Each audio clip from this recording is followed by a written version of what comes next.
Stop looking for red flags and start looking for the mask. You are being hunted by people you call friends. You've been lied to. You were taught that fake people are easy to spot, that they're just the ones who talk behind your back or disappear when things get hard. But the most dangerous people in your life don't look like enemies. They look like your biggest fans. You think you can tell the difference between a real friend and a fraud, but while you're busy looking for a villain with a knife behind their back, you're missing the person holding a friend mask to your face. You think you have a vibe for people. You think you can just tell when someone is being real. But while you're busy looking for a vibe, a predator is looking for a way in. You are currently surrounded by people who are performing for you, not connecting with you. They aren't your friends, they are actors, and you are their favorite audience. Here is the Machiavellian reality. A fake person is not an accident. They are a strategy. They use bestie bombing to bypass your defenses. They use over-compliments to drug your ego. They mirror your interests to make you feel seen, but they are actually just mapping your perimeter. You felt that slight itch in your brain when someone is too nice, too fast, or too perfect. You ignored it because you wanted to be liked. You traded your safety for a compliment, and now you're paying the price in betrayal and wasted time. Machiavelli warned that men are so simple and so much inclined to obey immediate needs. Your need is to feel significant. Their need is to use you. They don't have to hate you to destroy you. They just have to be more committed to their mask than they are to your well-being. If you can't see the wound behind their smile, you are already their prey.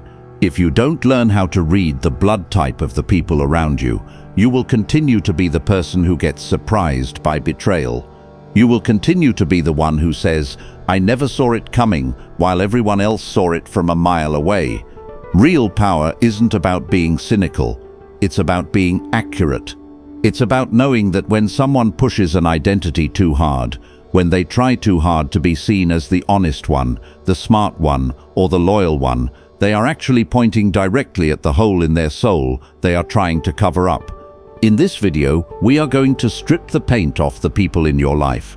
We are going to expose the 5 masks of fake people, the specific, undeniable patterns that reveal a deceiver in under 60 seconds. By the end of this, you will never look at a friendly stranger the same way again. You will stop being a victim of vibes and start being a master of human mechanics. Listen carefully, because the person you're thinking about right now, the one who feels just a little bit off, is counting on you to look away. We are going to make sure you don't. 1. The mask of instant intimacy, bestie bombing. The most dangerous person in your life is the one who claims to love you before they even know you. You've met this person before. Within 10 minutes of meeting them, they're telling you that you're soulmates, twins, or that they've never met anyone like you. They laugh at every joke you make. They agree with every opinion you have. They rush your personal perimeter like a frantic soldier trying to claim territory. You think it's a vibe. You think you've finally found someone who gets you. Wake up. You aren't being connected. You are being mapped. Machiavelli knew that men are so eager to satisfy their present desire that they do not notice the poison hidden within. The bestie bomber is a social predator who uses high-intensity affection as a smokescreen. Secure, high-value people do not attach instantly. They are cautious with their trust because their trust has actual value. If someone is handing you their unconditional loyalty on the first day, it's because that loyalty is worth nothing, or because they are trying to trick you into handing over yours in exchange. Think about why they do this. By declaring you their best friend immediately, they create a false sense of obligation. Now, you feel like you have to be nice back. You feel like you can't say no to their favors, because, after all, you're besties. They are skipping the months of vetting and testing that real relationships require so they can get straight to the payout. They are looking for a host, someone whose status, money, or emotional energy they can parasite. You've seen the pattern. These people come into your life like a hurricane of support, and then the moment you stop being useful, or the moment you set a single boundary, they vanish. Or worse, they turn. The person who loved you instantly will be the same person who hates you with the same intensity the moment you stop feeding their ego. This is the harsh truth. Instant intimacy is a strategy of the weak. It is a sign of deep-seated insecurity. They need to lock you in before you realize who they actually are. They are overselling themselves because they know the product is defective. They drown you in bestie bombing so you'll be too blinded by the flattery to notice the red flags waving in your face. They don't want to be your friend. They want to be your shadow. They want to merge with your identity so they can hide their own. If you are currently entertaining someone who is moving too fast, stop. Realize that you are being groomed for a transaction. Machiavelli warned that he who believes that new benefits will cause great personages to forget old injuries is deceived. In this case, he who believes that a stranger's love is real is a fool. A prince watches the man who rushes toward him with open arms just as closely as the man who stands with a sword. You have been allowing these people to walk through your front door without checking their ID. You've been mistaking enthusiasm for character. You've let the bestie bomber set the pace of your life, and that is why your inner circle feels like a revolving door of drama and disappointment. Stop being a fool. This is not connection. This is a perimeter breach. In the Machiavellian world, trust is a commodity that must be earned through trial, time, and sacrifice. When someone offers it for free, it's because it's counterfeit. Bestie bombing is a tactical maneuver designed to bypass your logical defenses. By flooding you with instant intimacy, they create a social debt that you didn't ask for but feel obligated to pay.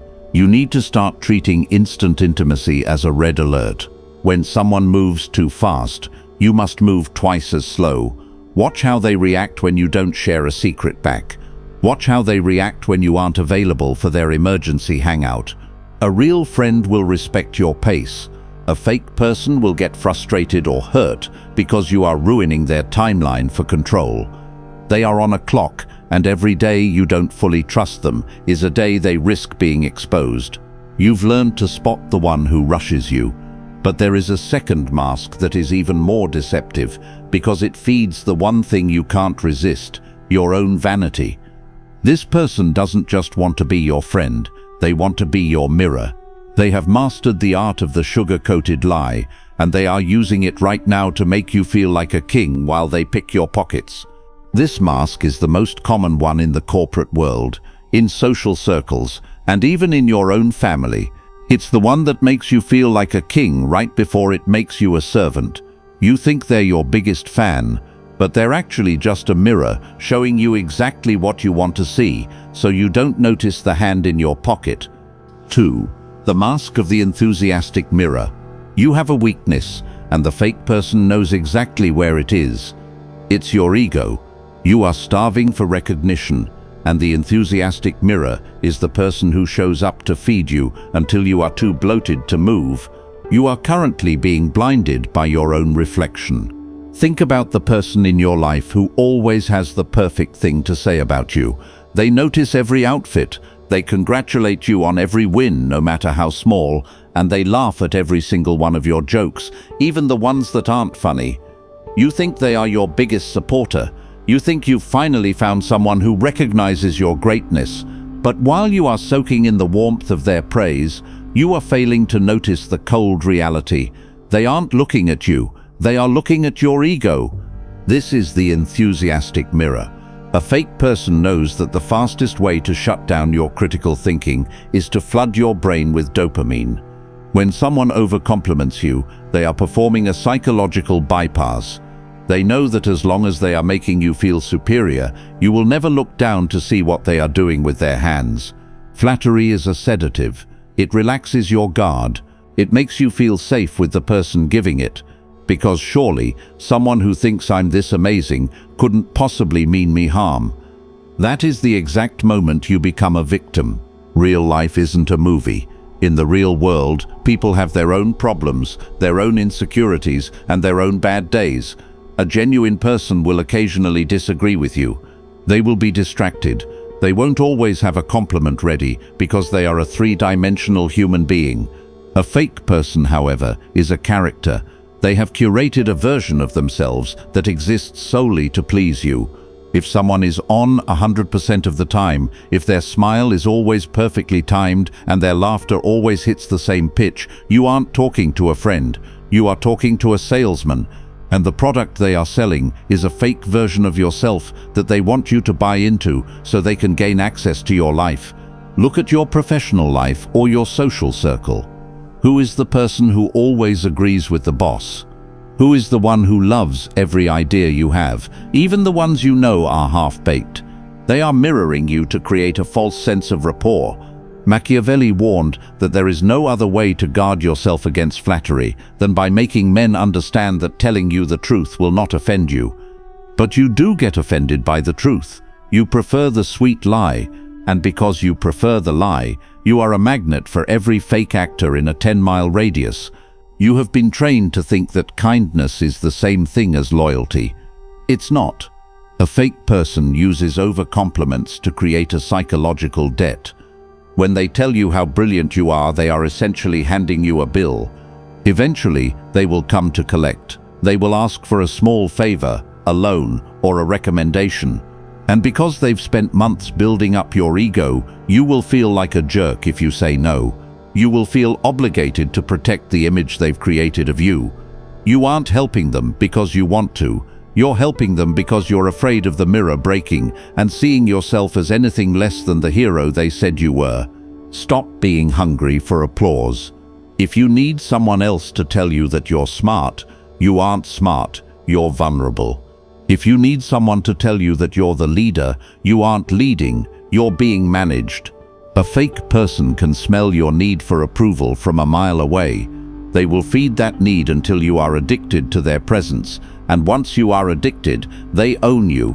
They can steer you in any direction they want, just by withholding a compliment or giving a concerned look. The next time someone gives you a photo smile, that smile that doesn't reach the eyes, the one that looks like it was practiced in a mirror, pay attention to the timing. Is the compliment relevant? Or are they just filling the air with noise to distract you from their lack of substance? Genuine respect is quiet. It shows up in actions. It shows up in the way someone stands by you when there is nothing to gain. The enthusiastic mirror disappears the moment the sun goes down and there is no one left to perform for. You've seen the instant bestie rush your gate. You've seen the mirror blind your judgment. But there is a third type of fake person who is much harder to spot because they don't use high energy. In fact, they seem like they aren't trying at all. They aren't interested in your ego, and they aren't interested in your bond. They are interested in something much colder. While you are trying to connect with them, they are performing a silent audit. They are looking past you, even while they talk to you. You think they are just busy or distracted, but they are actually performing a high-speed calculation of your utility. This next mask is the most hollow of them all. If you find yourself in a room with this person, you aren't a human being, you are a data point. If you don't learn how to spot the vacant eyes of this specific predator, you will spend your life being a stepping stone for someone who won't even remember your name once they've reached the top. We are moving into a dynamic where the mask isn't a smile, it's a complete absence of humanity. 3. The mask of the transactional shadow. You are currently talking to someone who doesn't see your face. They only see your utility. You've been in this conversation before. You're at a networking event, a dinner, or even a casual hangout. You're talking about your life, your challenges, or your ideas. The person across from you is nodding. They're saying, "Yeah, and that's crazy," at all the right times. But if you look closely at their eyes, they aren't looking at you. They are scanning the room. They are checking their phone.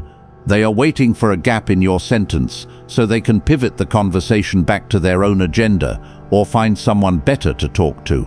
This is the transactional shadow. To this person, you are not a human being. You are a human resource. The transactional shadow is a master of information asymmetry. They will ask you 100 questions about your work, your income, your struggles, and your wins. But try asking them the same. They will give you vague, polished answers.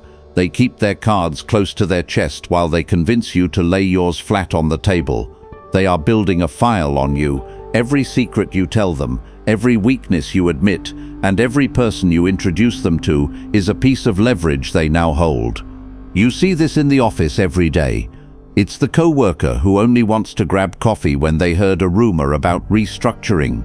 It's the friend who suddenly becomes your shadow when they find out you're dating someone influential. They are social vultures. They wait for the scent of opportunity, and then they swoop in with a mask of support. In the Machiavellian world, every interaction has a price. But the fake person is a thief who wants to buy your value with counterfeit attention. They ask, "How are you?" Not because they care about the answer, but because it's the social tax they have to pay to get to the data mining phase. They want to know who you know, what you have, and how you can be used as a bridge to their next objective. The moment they realize you can't help them reach their goal, you will see the mask drop in real time. The warmth will vanish, the eye contact will break, and they will become a ghost while still standing right in front of you. Think about the networking parasite. They reach out to grab coffee and catch up. They spend 5 minutes on the fluff, asking about your family or your weekend with a forced mechanical smile. Then, like clockwork, they hit the pivot. "So, I saw you're working with X, or I was wondering if you could introduce me to Y." They have zero interest in your life. They are just checking their bank of influence to see if they can make a withdrawal. Here is the harsh truth. You are allowing yourself to be used as a stepping stone because you are afraid to call out the void in the conversation. You feel the coldness, you feel the lack of genuine curiosity, but you keep talking because you don't want to be rude. You want to be helpful. You think that by giving them what they want, you're building a relationship. You aren't. You are training them to see you as a vending machine. Machiavelli noted that men change their masters willingly, hoping to better themselves. The transactional shadow will drop you the second they find a master with a higher payout. There is no loyalty here. There is only leverage. If someone never asks you a follow-up question that isn't related to your work or your connections, they are a transactional shadow. If they only check in on you when they need a favor, they are a fake. They are treating your friendship like a subscription service. They only pay the attention fee when they want to access the content. Stop being an open bar for people who never plan on buying around. Look at your phone. Look at the people who reach out once every 6 months with a "Hey, hope you're well," followed immediately by a request. These people aren't your friends, they are auditors. They are checking to see if you still have value to them. If you stop providing that value, they won't be there for you. They will vanish into the shadows and find someone else who hasn't realized their game yet. The most dangerous part of the transactional shadow is that they are often very productive and successful. They look like winners, so you want to be near them. But they are winners who build their empires out of the bones of useful fools like you. They don't have allies, they have assets. And the moment an asset becomes a liability or simply stops producing a return, it is liquidated without a second thought. You need to start starving the ghost. The next time someone reaches out for data, give them nothing. See how long they stay in the conversation when there is no profit to be made. If they disappear when the utility is gone, you've found the fake. You've saved yourself years of wasted energy and one-sided loyalty. You aren't being selfish, you are being strategic. You are protecting your most valuable resource, your time and your access, from people who don't deserve to breathe the same air as your ambition. You've seen the bomb, the mirror, and the shadow. You're starting to see the world through a cold, clinical lens. But there is a version of fakeness that is far more twisted. It's the one that hides behind pain. You think that when someone is hurting, they are being their most honest self. You think that vulnerability is the opposite of fakeness. You are wrong. There is a specific type of actor who uses their wounds as a camouflage to hide their malice. They don't want your help. They want your defense. They want to use their weakness to make you feel like the strong one, so you never notice when they start to bleed you dry. The next secret is about the weaponized tier. It's the person who uses their struggle to bypass your judgment and make you a servant to their insecurity. If you've ever felt guilty for being successful around someone who is always suffering, You are about to see the most manipulative mask of all, and why your pity is the very thing that is keeping you under their control. 4. The mirror of malice, the judgment trap. The fastest way to see a fake person's true face is to listen to how they describe the people who aren't in the room. You've sat through these lunch breaks and late-night drinks. You've listened to them tear down your mutual friends, your boss, or even their own family. They call others arrogant, stupid, insecure, or weak. They do it with a tone of honesty, as if they are letting you in on a secret. They make you feel like you are the only one they truly respect. You think you're bonding over the truth. You think you've finally found someone who sees through the BS just like you do. Stop being a target. In the Machiavellian world, a person's insults are not a description of their enemies. They are a confession of their own psychological wounds. When a fake person puts someone else down, they aren't using a telescope, they are using a mirror.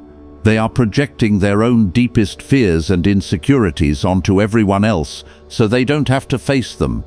This is the mirror of malice, and if you don't learn how to decode it, you will never realize that the very things they hate in others are the things they are currently hiding from you. Think about the real-world mechanics of an insult. When someone calls another person broke or a loser, they are revealing that their own number one fear is financial insignificance. When they call someone fake, they are usually struggling with their own lack of authenticity. They use words as weapons, but we only throw the weapons that hurt us the most. If I think being dumb is the worst thing in the world, I will call everyone else an idiot. By listening to their judgments, you are receiving a GPS map of their soul. You are seeing the wound behind the behavior. The person who gossips to you will gossip about you the second you leave the room. You aren't the exception. You are just the current audience. A fake person uses shared hatred to create a false sense of loyalty. They want you to feel like it's us against the world. But this is a trap. They are creating a psychological environment where you are terrified to disagree with them because you've already seen how they treat people they disagree with. You start performing for them. You start filtering your words. You become fake yourself just to avoid being the next person on their chopping block. You have traded your freedom for the safety of being on the bully's side.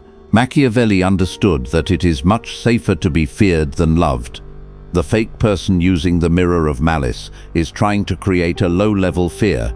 They want you to know that they have a sharp tongue and a long memory. They want you to stay in line, but look at the pity they often hide behind. Have you noticed how their judgments are often wrapped in a story of how they were mistreated? They tell you how everyone is out to get them, or how nobody appreciates their hard work. This is the pity loop. They judge others to feel superior, and they play the victim to feel untouchable. It's a double-layered mask. If you call them out on their gossip, they become the wounded soul who has just been hurt too many times. They use their trauma as a shield to keep you from holding them accountable for their malice. You end up apologizing to them for being offended by their toxicity. You are being manipulated by someone who has mastered the art of being both the judge and the victim at the same time. You've experienced this with the concerned critic. They don't just insult people, they do it under the mask of being worried. They say, "I'm just really concerned about how much she's posting lately, it seems so desperate." No, they aren't concerned, they are envious. They are projecting their own fear of being insignificant onto someone else's visibility. They are using morality as a weapon to attack someone whose success makes them feel small. This is the confession of the wound. If you want to know what hurts a person the most, listen to the insults they choose. We tend to think that everyone is like us, so when we want to hurt someone, we use the words that would hurt us the most. If a fake person constantly mocks someone's intelligence, it's because they live in a state of constant terror that they are actually stupid. If they mock someone's lack of loyalty, it's because they know, deep down, that they would sell you out for $1. Their mouth is talking about someone else, but their soul is describing itself. You have been blinded by the noise of the judgment. You get caught up in the drama. You take sides. You become part of the toxic cycle. But a strategist doesn't listen to the content of the gossip. They listen to the motive. Why do they need you to believe this person is bad? What do they gain by lowering this person's status in your eyes? Usually, it's because they want to isolate you. They want to be your only source of truth, so they can control your perception of reality. You see this in every social circle. It's the person who constantly warns you about everyone else. Be careful with him, they say. She's only using you, they whisper. They aren't protecting you. They are isolating you. They want to be your only source of truth. If they can convince you that everyone else is fake, you will depend entirely on them. They are building a wall around you, brick by brick, using the faults of others as the mortar. Stop being a vessel for someone else's poison. When someone starts tearing others down, don't nod, don't agree, just watch. Observe the intensity of their anger. Observe the specific words they use. If they call someone power-hungry, it's because they crave power they don't have. If they call someone unfaithful, it's because they don't trust their own loyalty. You are watching a live demonstration of their internal rot. Machiavelli warned that men are so simple and so much inclined to obey immediate needs. Your immediate need is to feel in on the secret. Their immediate need is to project their shame onto someone else. By participating in the judgment, you are helping them conceal their fakeness. You are becoming an accomplice in their psychological cover-up. To break this mask, you must learn to read the insult. The next time this person goes on a rant about someone else, ask yourself, why does this specific trait bother them so much? The answer to that question is the key to their entire identity. You are seeing their childhood wound in real time. You are seeing the thing they were shamed for, or the thing they were never allowed to be. Once you see the wound, the judge disappears, and you are left looking at a scared, insecure child wearing a tough mask. You've learned to spot the bomb, the mirror, the shadow, and the judge. You are now seeing through the social matrix. But there is one final mask, the most powerful and the most hidden. It's the one that people push the hardest, because it's the one they are most afraid to lose. It's not about what they say about others, or what they do for you. It's about the identity they have manufactured to survive. You've met people who need you to see them as the smartest, the strongest, or the most godly. They don't just act this way, they obsess over it. They push this image so hard it feels heavy. You think they are just confident or dedicated, but you are about to learn that the thing a person works hardest to prove is the one thing they don't actually believe about themselves. The final mask is the grand projection. It is the ultimate tell of a fake person, and once you see it, you can never unsee it.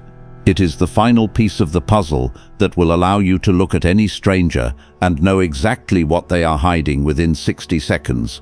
We are moving into the identity push.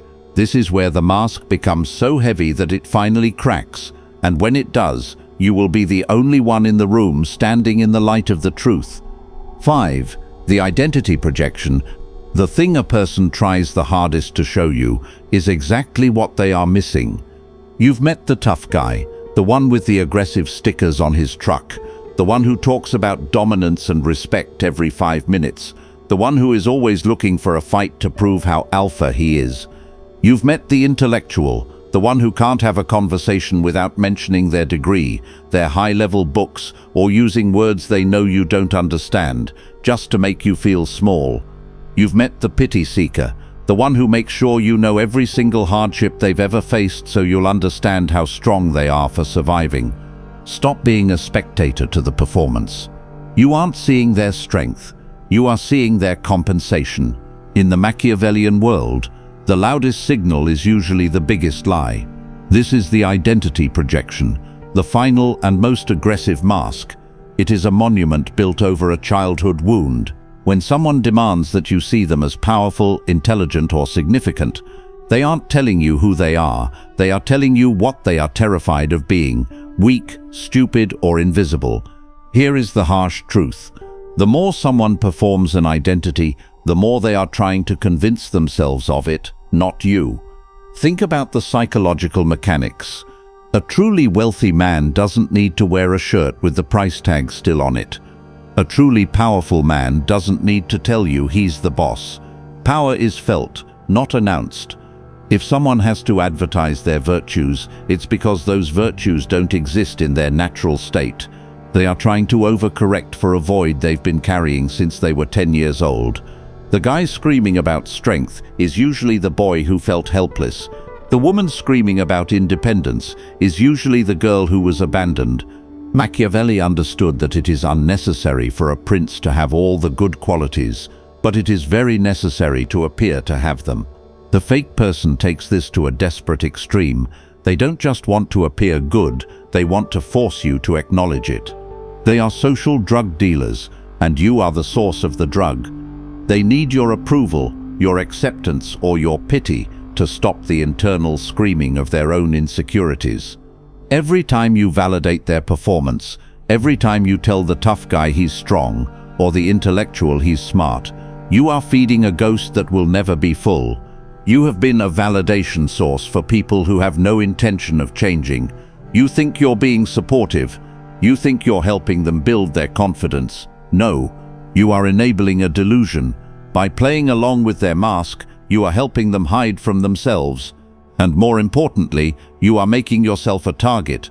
When someone pushes an identity that hard, they will eventually see you as a threat the moment you stop clapping for their performance. The nice guy mask will fall off the second you stop giving him the approval he thinks he's bought with his niceness. Look at your circle. Who is the loudest? Who is the one who constantly steers the conversation back to their significance? This is your hidden rule in action. If you know what someone needs to be seen as, you know exactly what was missing in their past. If they need acceptance, they were exiled. If they need intelligence, they were judged. If they need power, they were suppressed. You aren't just meeting a person, you are meeting a survival strategy.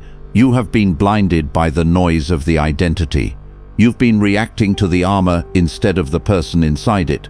But a strategist doesn't look at the armor, they look for the chinks. The chink is always found in what the person judges. If the intellectual mocks uneducated people, you know their intelligence is a fragile mask. If the strong man mocks weakness, you know his strength is a performance. Their insults are a confession of their fears. Their projections are a map of their wounds. Stop being a useful fool for other people's insecurities. You have been trained to be polite, to be agreeable, and to respect the identity people choose for themselves. But in the world of strategy, respect is reserved for the truth. If someone is fake, your politeness is just another word for vulnerability. You are letting them set the rules of the engagement. You are letting them decide who is smart and who is powerful based on their own lies. You have now seen the 5 masks. You've seen the bomb, the mirror, the shadow, the malice, and the projection. You can no longer go back to the world of nice and mean. You are now moving in a world of actors and strategists. You know that fakeness is just a failed attempt at power by the weak. You know that the people who rush you, flatter you, use you, judge you, and perform for you are all operating from a place of fear. The weight of this knowledge is your new burden. You can no longer ignore the photo smile or the transactional silence. You can no longer pretend that your friends are being real when their insults are clearly confessions. You have been red-pilled into the Machiavellian reality of social dynamics. The question is, do you have the stomach to use it? If you have stayed until this final strike, you have shown the kind of discipline that 99% of people lack. They checked out when the truth got too uncomfortable. They went back to their bestie bombs and their ego mirrors because the lie is easier to live in. But you are still here. You are the kind of person this channel was built for. If you recognize that your old way of trusting was actually a way of leaking your power, then align yourself with the truth. Like this video and subscribe to the channel. This isn't a favor to me, it is a commitment to yourself. It is a signal that you are done being a victim of social performances. By subscribing, you are joining a collective that values the cold insight of the prince over the warm delusions of the masses. For those of you who feel the pull to go deeper, those who want the clinical strategies, the psychological blueprints, and the access to a level of control that the average person will never understand, the inner circle is open. Join the membership. This is where we move past the masks and into the high-stakes execution of social dominance. Staying on the outside is a choice to remain an amateur in a world of professionals. Inside the circle, we don't just spot fakes, we manage them. We don't just see wounds, we use them. The path forward is reserved for those who are willing to pay the price of true awareness.